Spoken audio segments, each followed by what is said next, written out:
નમસ્કાર વિદ્યાર્થી મિત્રો, તપોવન ગ્રુપ ઓફ સ્કૂલ સંચાલિત આપણી વર્ચ્યુઅલ ચેનલ તપોવન સાયન્સ એકેડમીમાં હું રસાયણ વિજ્ઞાન શિક્ષક યશ જરીવાલા ચેપ્ટર નંબર 2ના કન્ટિન્યુડ લેક્ચર નંબર 17ની અંદર ફરી તમારું હાર્દિક સ્વાગત કરું છું.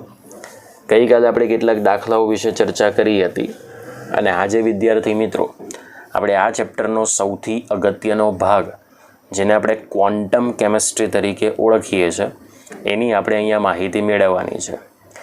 આ ક્વોન્ટમ યંત્રશાસ્ત્ર જેને આપણે ક્વોન્ટમ કેમિસ્ટ્રી તરીકે ઓળખીશું, જેનો રસાયણ વિજ્ઞાનની અંદર બહોળા પ્રમાણની અંદર અભ્યાસ થઈ ચૂક્યો છે અને આના વગર કેમિસ્ટ્રી અધૂરું છે. આ વાત થોડીક ધ્યાનમાં રાખજો. એમ કહીએ તો કેમિસ્ટ્રીની અંદર આ ચેપ્ટરની અંદર જે મહત્ત્વનો ભાગ છે એ મહત્ત્વનો ભાગ હવે અહીંથી શરૂ થાય છે, જેમાં તમારે બંને વચ્ચેનો જે પહેલાં ડિફરન્સ તમને અંદર દેખાય છે, કક્ષા અને કક્ષક. બરાબર? તો કક્ષા શું છે અને કક્ષક શું છે એના દ્વારા આપણે કઈ કઈ માહિતીઓને ભેગી કરીને સમજાવી શકીએ છીએ એ માહિતી આપણે પહેલાં શીખીશું અને ત્યારબાદ આપણે ક્વોન્ટમ કેમિસ્ટ્રી તરફ પ્રયાણ કરીશું.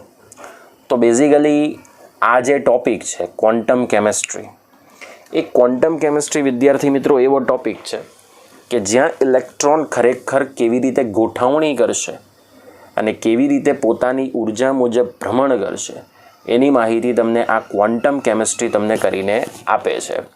ઓકે, તો ચાલો આપણી પાસે કક્ષા અને કક્ષક વચ્ચેનો જે તફાવત છે એની આપણે માહિતી મેળવીશું. ઓકે, ચાલો કક્ષા અને કક્ષક. તો કક્ષાને કહેવામાં આવે છે ઓર્બિટ અને કક્ષકને કહેવામાં આવે છે ઓર્બિટલ. વાત ધ્યાનમાં રાખજો, કક્ષાને કહેવામાં આવે છે ઓર્બિટ અને કક્ષકને કહેવામાં આવે છે ઓર્બિટલ. ઓકે, તો ખરેખર શું છે? તો 1 by 1 આપણે એના મુદ્દા જોઈશું. તો કક્ષા એટલે શું? તો કક્ષા એટલે એવું કીધું છે કે પરમાણુના કેન્દ્રની આસપાસનો વર્તુળાકાર સમતલીય માર્ગ. બરાબર? આપણે માની લો કે આ કેન્દ્ર છે, બરાબર? આ કેન્દ્રની આસપાસનો વર્તુળાકાર સમતલીય માર્ગ કે જ્યાં ઇલેક્ટ્રોન શું દર્શાવે છે? પરિભ્રમણ. તો આને આપણે શું કહી શકીએ છીએ? કક્ષા તરીકે ઓળખીએ છીએ. બરાબર? તો કક્ષક કોને કહેવાય? તો પરમાણુના કેન્દ્રની આસપાસનો વિસ્તાર કે જ્યાં ઇલેક્ટ્રોન મળી આવવાની સંભાવના વિદ્યાર્થી મિત્રો કેવી હોય? વધારે હોય. તો આપણે તેને શું કહી શકીએ છીએ? કક્ષક તરીકે ઓળખીએ છીએ. તો કક્ષા એટલે ઓર્બિટ અને કક્ષક એટલે ઓર્બિટલ. ઓકે, તો કેન્દ્રની આસપાસ વર્તુળાકાર માર્ગની અંદર જ કંઈક એવો ભાગ હશે કે જ્યાં ઇલેક્ટ્રોન મળી આવવાની સંભાવના વધારે હોય, તો એને કહેવામાં આવે છે કક્ષક. એક સિમ્પ્લિસિટી તમને બતાવી દઉં કે માની લો કે તમે ઘરમાં રહેતા હોય, જે સોસાયટી હોય એ સોસાયટીની અંદર એમ કહી દેવામાં આવે કે ભાઈ પટેલનું ફેમિલી 17મા નંબરની અંદર મળશે, કે ઢોળકિયાનું ફેમિલી 16મા નંબરના ઘરની અંદર મળશે. તો એનો મતલબ કે જે ફેમિલી મેમ્બરને જ્યાં શોધવાનું હોય એ ઘરની અંદર જ એન્ટ્રી કરવી પડે. તો સમજી લેવાનું કે કક્ષા એ ફક્ત ઇલેક્ટ્રોનનો વર્તુળાકાર માર્ગ સૂચવે છે, પણ કક્ષક જે છે ને તે ઇલેક્ટ્રોન ક્યાં ખરેખર હશે એની પ્રોબેબિલિટી, સંભાવના સૂચવે છે. ઓકે, ચલો બીજો પોઈન્ટ આપણે કક્ષામાં લઈએ. તો કક્ષાની મદદથી ઇલેક્ટ્રોનનું સ્થાન પહેલી કક્ષામાં છે, બીજીમાં છે, ત્રીજીમાં છે કે ચોથી કક્ષામાં છે તેની ઉર્જા, બરાબર, અને ઇલેક્ટ્રોનનું કેન્દ્રથી અંતર શોધી શકાય છે. ઇલેક્ટ્રોન કેન્દ્રથી કયા નંબરની કક્ષામાં છે એટલે કે ઇલેક્ટ્રોનનું સ્થાન, યોગ્ય કક્ષા મુજબની ઉર્જા અને ઇલેક્ટ્રોનનું કેન્દ્રથી અંતર શોધી શકાય છે. જ્યારે કક્ષકની મદદથી માત્ર ઇલેક્ટ્રોન મળી આવવાની સંભાવના જ શોધી શકાય છે, બીજી આના દ્વારા કોઈ માહિતી મળતી નથી. ઓકે, ત્રીજો પોઈન્ટ, કક્ષા એ ઇલેક્ટ્રોનની મુખ્ય શક્તિ સપાટીઓ છે. આને બરાબર ધ્યાનમાં રાખજો. મુખ્ય શક્તિ સપાટીઓનો મતલબ એવો થાય કે ખરેખર ઇલેક્ટ્રોન કયા નંબરના જૂથમાં હશે અથવા તો કયા નંબરની કક્ષામાં હશે એની જ માહિતી આપે છે.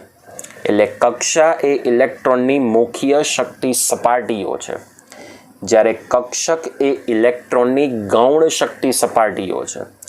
ગૌણ એટલે શું કે મુખ્યમાં તો માની લેવામાં આવે કે ભાઈ આ બીજા નંબરની કક્ષામાં છે, પણ બીજા નંબરની કક્ષાની અંદર પણ કેટલીક કક્ષકો હોય તો એ કક્ષક એ ઇલેક્ટ્રોનની ગૌણ શક્તિ સપાટીઓ કહેવાય. જેમ કે એપાર્ટમેન્ટ હોય, એમાં એક ફ્લોર ઉપર માની લો 4 ફ્લેટ હોય, બરાબર. તો એપાર્ટમેન્ટ એ શું થઈ ગયું, એપાર્ટમેન્ટમાં જે પહેલો ફ્લોર છે એ કક્ષા થઈ અને એમાં 4 ફ્લેટ છે એ શું થઈ ગઈ, કક્ષક. સમજાય છે? જેને આપણે નંબર દ્વારા રજૂ કરીએ છીએ ભાઈ 101 નંબર, 102 નંબર, 103 નંબર, 104 નંબર, એમ અલગ અલગ પ્રકારની શું થઈ, કક્ષક થાય. એવું તમારે અહીંયા વિચારવાનું છે. ચોથો પોઈન્ટ છે કક્ષાઓને મુખ્ય ક્વોન્ટમાંક. કક્ષાઓને મુખ્ય ક્વોન્ટમાંક સ્મોલ n થી દર્શાવવામાં આવે છે, બરાબર.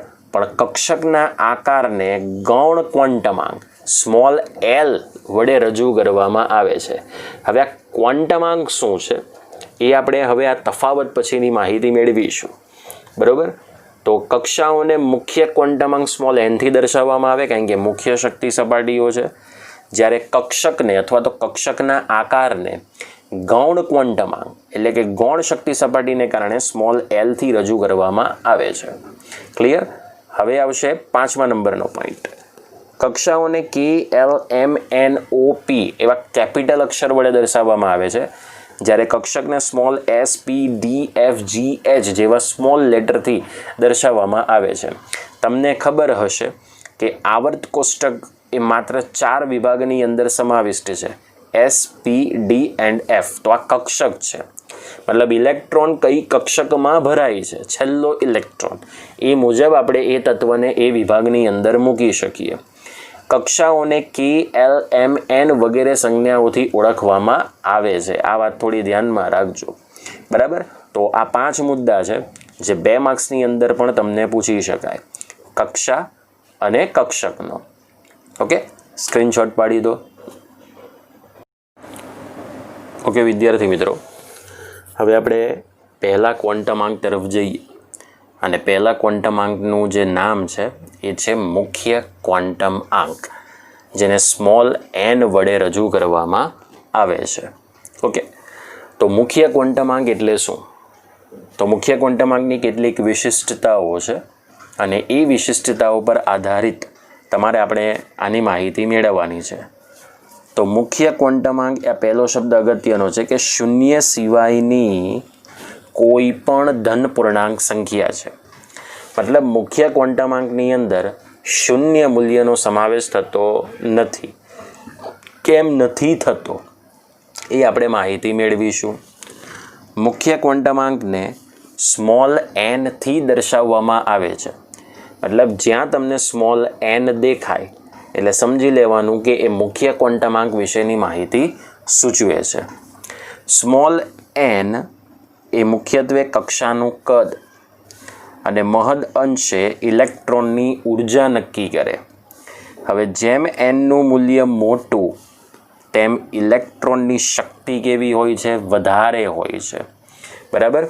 તો મુખ્ય ક્વોન્ટમાંક એ કેન્દ્રથી કક્ષા કેટલી વિસ્તરણ પામે છે, મતલબ કેન્દ્રથી કક્ષા કેટલી મોટી છે એ મુજબ કક્ષાનું કદ અને મહદ અંશે ઇલેક્ટ્રોનની ઉર્જા નક્કી કરે છે.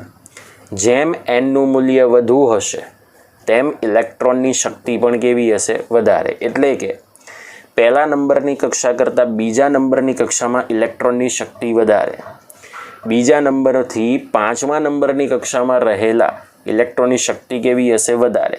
ઇન ધ સેન્સ કે જેમ nનું મૂલ્ય વિસ્તરણ પામતું જશે તેમ ઇલેક્ટ્રોનની શક્તિમાં પણ વધારો થતો જશે. હવે nનું મૂલ્ય વધશે ને તો માન્ય કક્ષકોની સંખ્યા પણ વધશે. આ ખૂબ અગત્યનું છે, ધ્યાન રાખજો, બરાબર. કે જેમ nનું મૂલ્ય કેન્દ્રથી વધતું જશે તેમ એ કક્ષાની અંદર કક્ષકોની સંખ્યા પણ વધતી જશે. હવે એમાં કેટલી કક્ષકો છે એ આપણે આના પછીના ક્વોન્ટમાંક દ્વારા નક્કી થશે. nનું મૂલ્ય એટલે કે મુખ્ય ક્વોન્ટમાંકનું મૂલ્ય કેન્દ્રથી ઇલેક્ટ્રોનનું સાપેક્ષ અંતર દર્શાવે છે.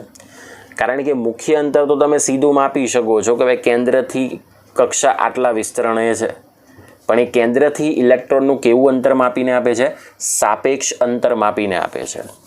હવે જેમ એનનું મૂલ્ય વધુ તેમ ઇલેક્ટ્રોનનું કેન્દ્રથી સાપેક્ષ અંતર પણ કેવું હોય છે? વધારે. એટલે કે જેમ એનનું મૂલ્ય વધતું જશે તેમ કેન્દ્રથી ઇલેક્ટ્રોનનું સાપેક્ષ અંતર પણ વધતું જશે. ઓકે. બીજી માહિતી, આ ક્વોન્ટમાંકને આધારે આ ખૂબ અગત્યનો શબ્દ છે શક્તિ સ્તર, એટલે કે કક્ષા કઈ છે તે નક્કી થઈ શકે. ચલો માની લો કે આ તમારી પાસે કેન્દ્ર છે. રેડી? આ કેન્દ્રની આસપાસ આ તમે જોઈ શકો છો કે વર્તુળાકાર સમતલીય પથ છે ને?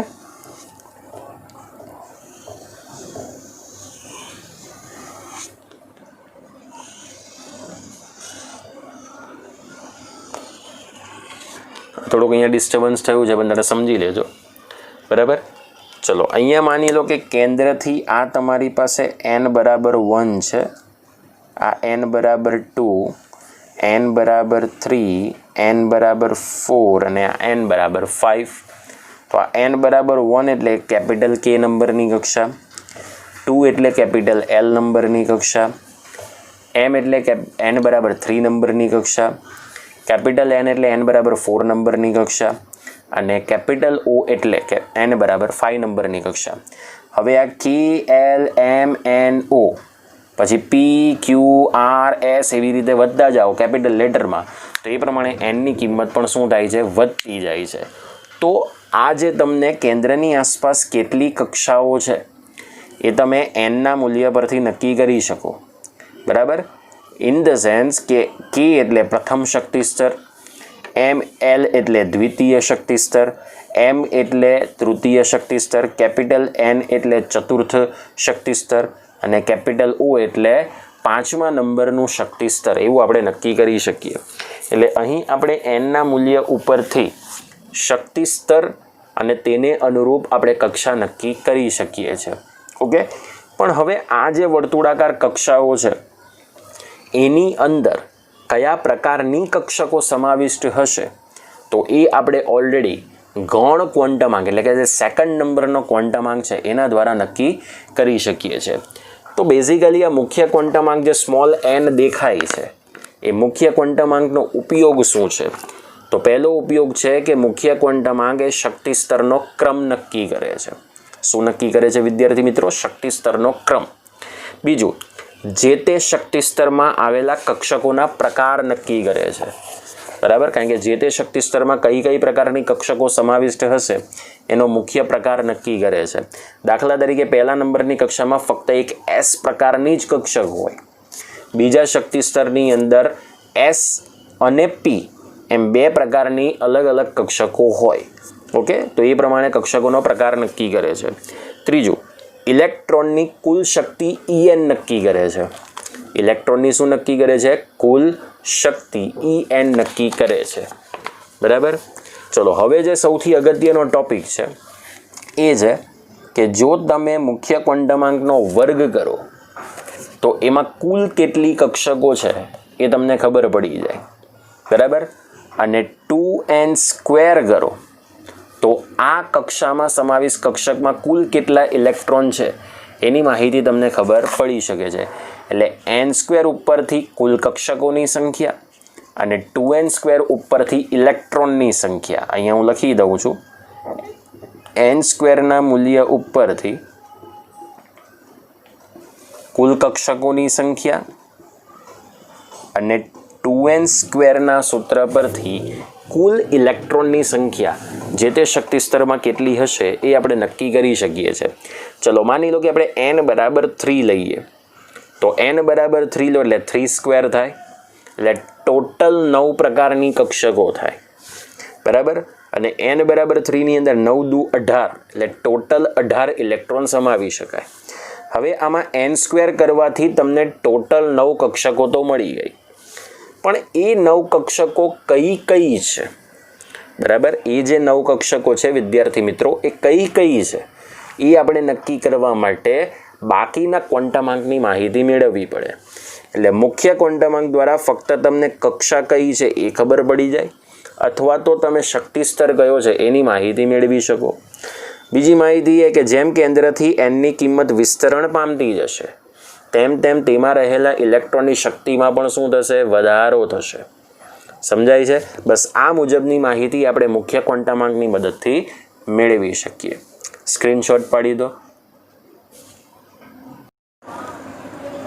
ઓકે વિદ્યાર્થી મિત્રો, હવે આપણે સેકન્ડ ક્વોન્ટમાંક તરફ જઈએ અને સેકન્ડ ક્વોન્ટમાંક છે કોણીય વેગમાન ક્વોન્ટમાંક.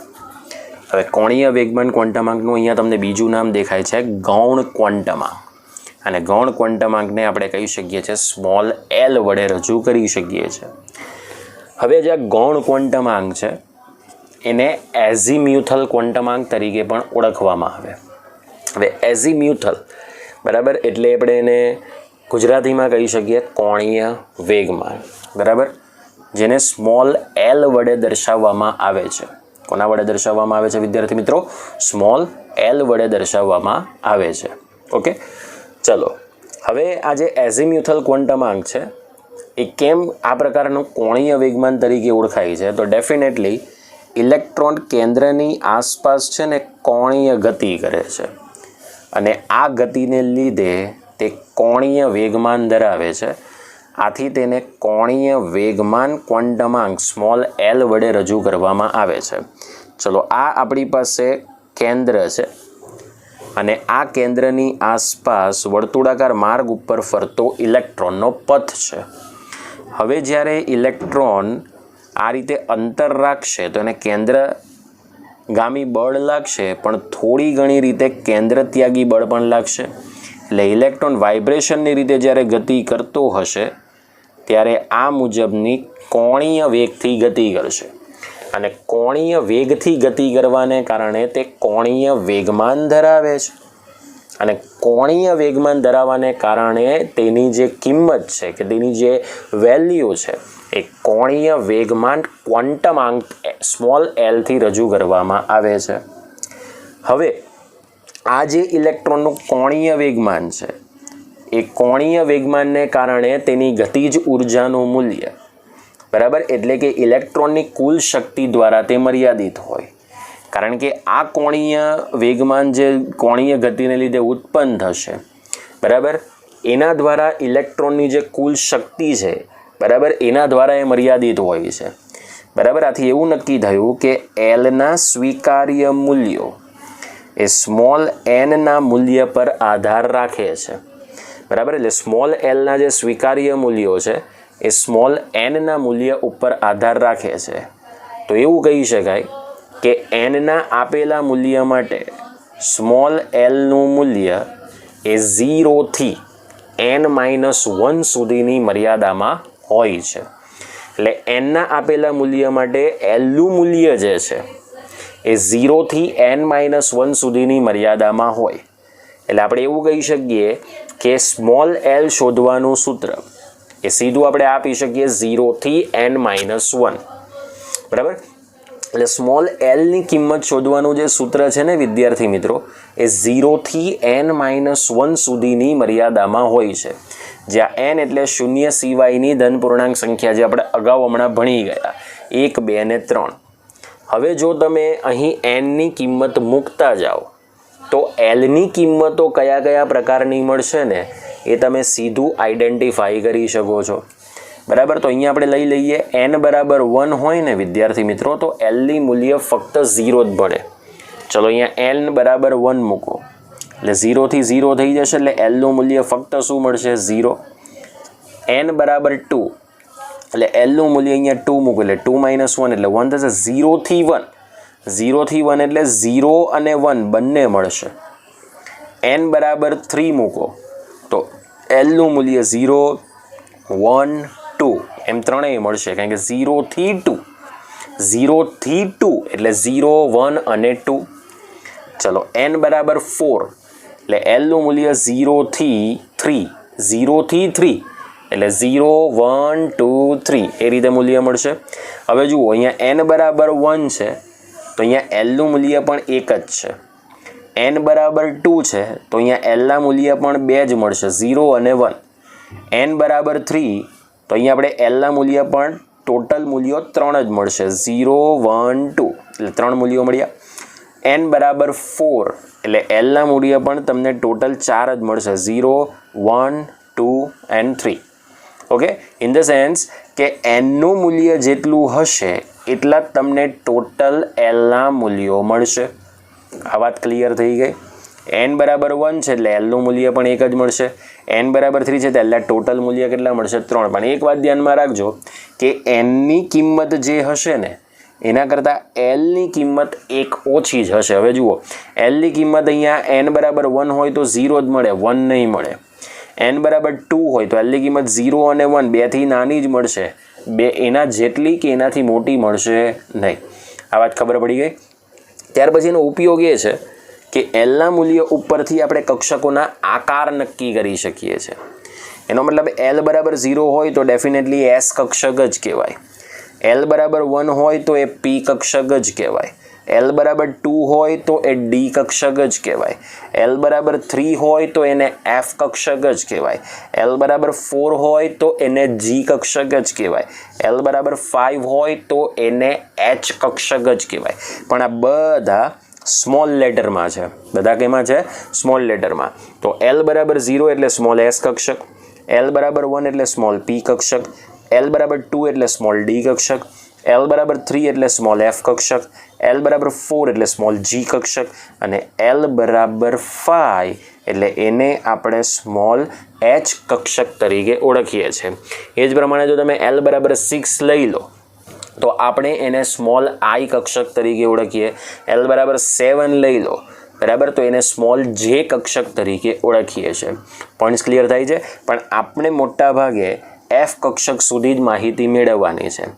હવે એવું નક્કી થાય છે કે આને છે ને મુખ્ય કોષ કહેવામાં આવે અને આ મુખ્ય કોષની સાથે જો તમે ગૌણ ક્વોન્ટમાંકને રજૂ કરો ને તો એને પેટા કોષ તરીકે ઓળખવામાં આવે. બરાબર, તો કોઈ પણ એક કોષ એ એકથી વધારે પેટા કોષની રચના કરી શકે છે. બરાબર, દાખલા તરીકે જો તમે n બરાબર 1 લો બરાબર તો એલની કિંમત ફક્ત 0 જ મળશે, તો એને આપણે 1s કક્ષક તરીકે ઓળખીએ છીએ. હવે જો તમે n બરાબર 2 લો તો એલના ટોટલ કેટલા મૂલ્યો મળે છે? બોલો, 2 મૂલ્યો મળે છે. બરાબર, તો એક કક્ષક આવશે 2s અને બીજી કક્ષક આવશે 2p. જો n બરાબર 3 લો તો એક આવશે l બરાબર 0, એક આવશે 1 અને એક આવશે 2. તો n બરાબર 3 હોય તો l બરાબર 0 લઈએ તો એને 3s કક્ષક કહેવાય. ફક્ત તમારે આ બેને જ મેચ કરવાના. l બરાબર 3 ને l બરાબર 1 હોય ને તો એને 3p કક્ષક કહેવાય.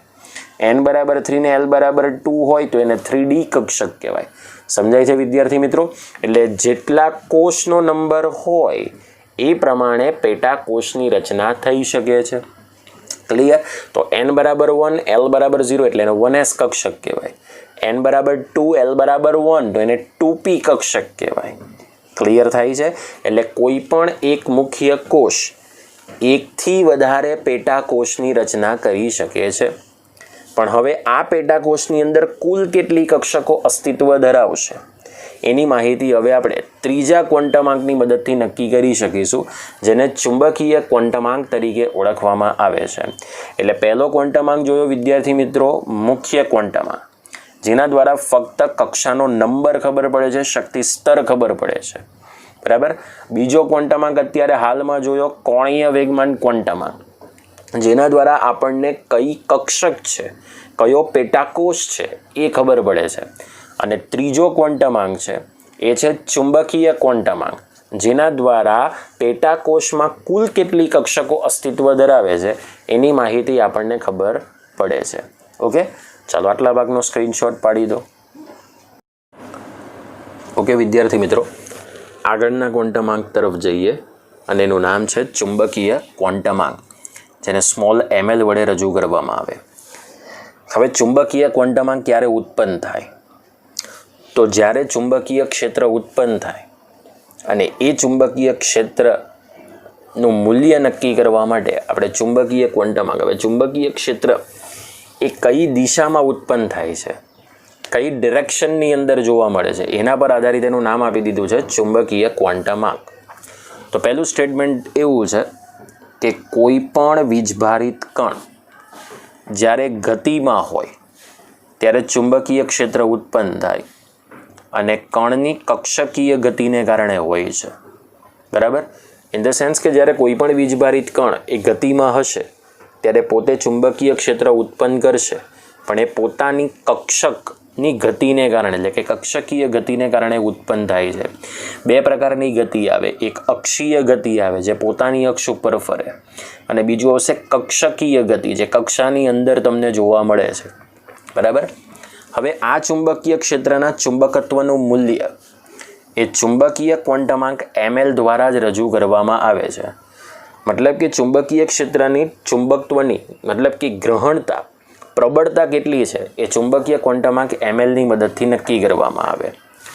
હવે ઇલેક્ટ્રોન દ્વારા ચુંબકત્વની ઉત્પત્તિ એ ઇલેક્ટ્રોનના કોણીય વેગમાનને લીધે હોય. બરાબર? આથી mlના મૂલ્યો એ lના મૂલ્યો સાથે સંબંધ ધરાવે છે. જેવી રીતે lના મૂલ્યો nના મૂલ્ય પર આધારિત છે, એવી જ રીતે mlના મૂલ્યો પણ lના મૂલ્ય પર આધારિત છે.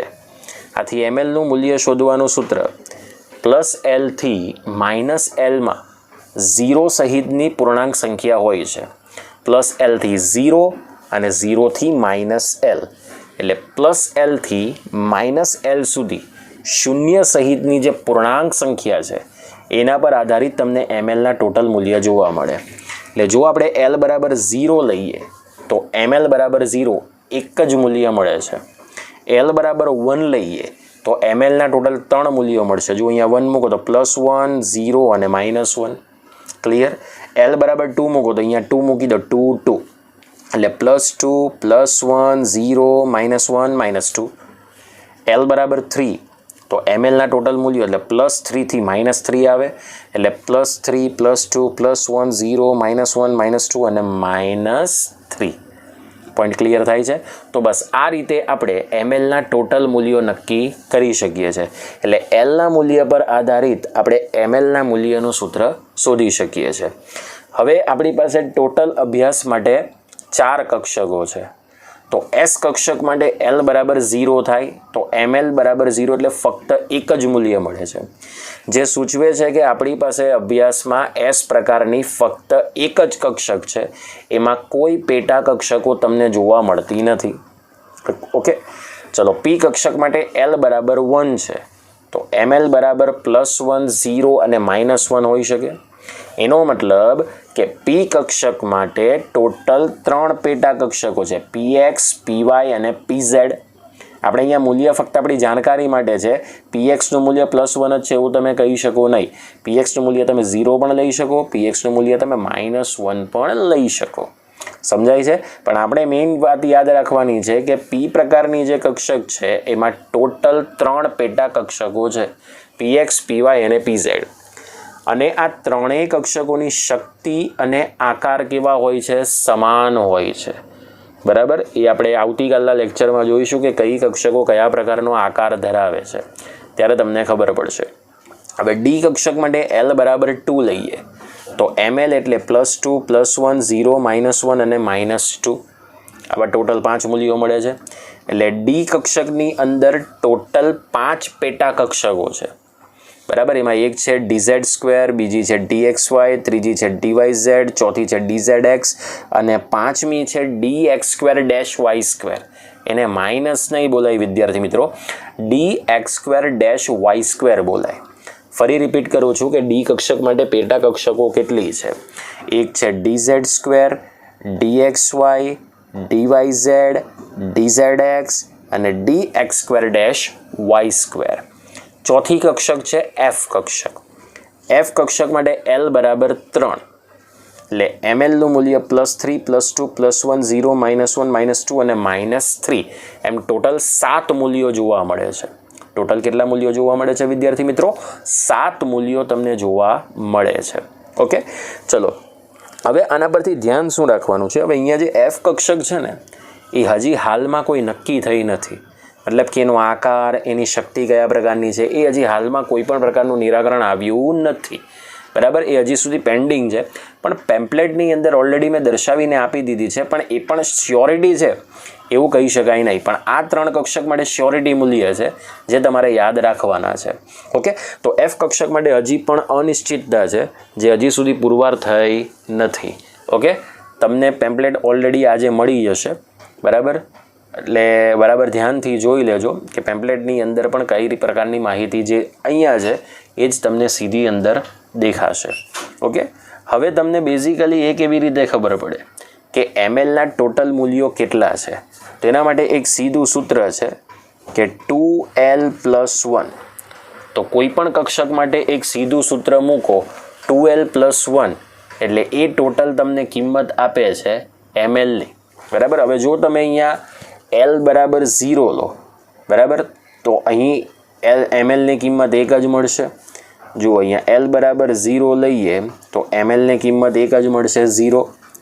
જો આપણે અહીંયા l બરાબર 1 લઈએ તો mlની કિંમત શું મળશે? 1. 2 + 1 એટલે ટોટલ કેટલી મળશે? 3. તો જુઓ +1 0 -1 ટોટલ કેટલા મૂલ્યો મળે છે? બોલો 3 મૂલ્યો મળે છે. હવે જો આપણે l બરાબર 2 લઈએ તો mlની ટોટલ કિંમત કેટલી મળશે? બોલો વિદ્યાર્થી મિત્રો 5 મળશે. તો જુઓ અહીંયા l બરાબર 2 છે તો mlની ટોટલ કિંમત તમને કેટલી મળે છે? 5. ઓકે, તો આ પ્રમાણે આપણે mlના સૂત્ર ઉપરથી આપણે mlના ટોટલ મૂલ્યની ગણતરી આપણે 2l + 1 સૂત્ર વડે નક્કી કરી શકીએ છીએ. ઓકે, તો આ થઈ ગયું ત્રીજો ક્વોન્ટમાંક જેને ચુંબકીય ક્વોન્ટમાંક તરીકે ઓળખવામાં આવે છે. સ્ક્રીનશોટ પાડી દો. વિદ્યાર્થી મિત્રો, આજની આપણે છેલ્લી થિયરી ભણીએ એ છે સ્પિન ક્વોન્ટમાંક, જે 4થા નંબરનો ક્વોન્ટમાંક છે. હવે એકચ્યુઅલી આ ક્વોન્ટમાંકને દર્શાવવાની જરૂરિયાત કેમ ઉત્પન્ન થઈ? કારણ કે ઓલરેડી ઇલેક્ટ્રોનની જે ગોઠવણી એ મુજબ આ ક્વોન્ટમાંકને દર્શાવવાની જરૂરિયાત ઉત્પન્ન થઈ, જે 1925ની અંદર જ્યોર્જ ઉહલેનબેક અને સેમ્યુઅલ ગાઉડસ્મિથ નામના વૈજ્ઞાનિકે આ સ્પિન ક્વોન્ટમાંક રજૂ કર્યો હતો.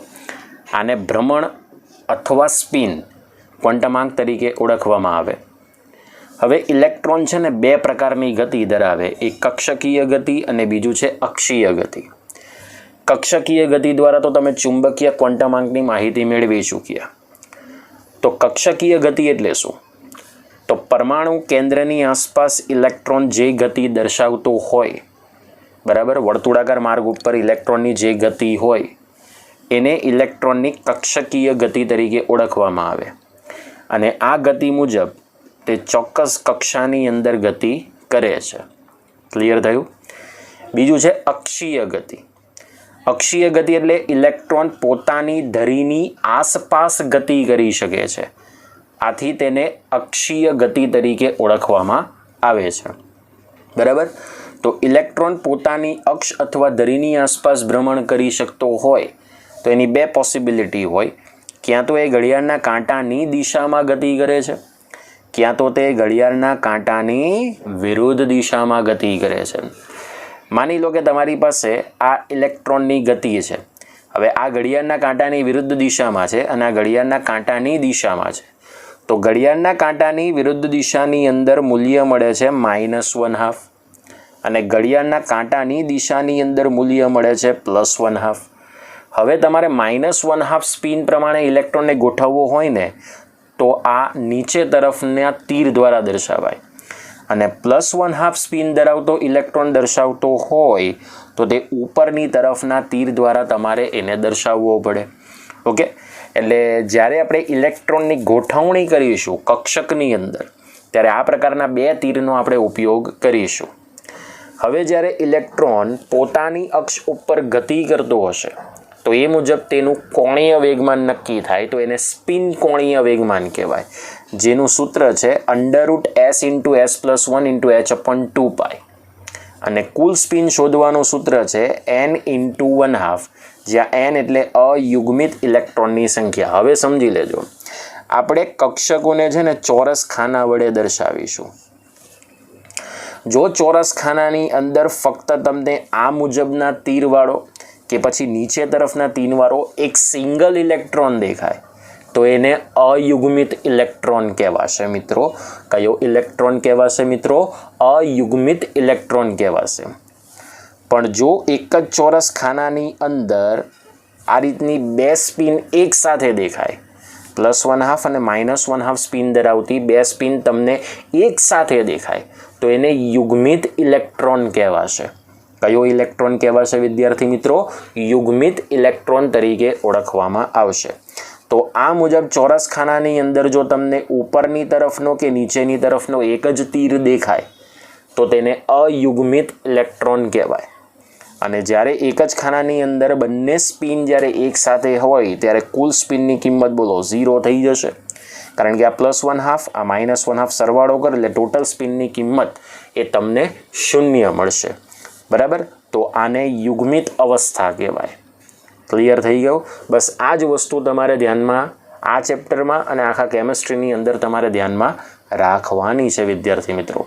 તો આપણો આજનો લેક્ચર અહીં પૂર્ણ થાય છે. આજે તમને પેમ્પલેટની PDF એપ્લિકેશનમાં મૂકી દેવામાં આવશે. તો આજની થિયરી આ નોટબુકમાં લખવાની નથી પણ પેમ્પલેટની ઝેરોક્સ કરાવીને વાંચવાની રહેશે. કારણ કે આજની થિયરી પરફેક્ટ વાંચી નાખજો તો જ તમને આવતીકાલની થિયરી પ્રોપર સમજાશે. ઓકે વિદ્યાર્થી મિત્રો? ઓકે, ચાલો. જય હિન્દ, જય ભારત.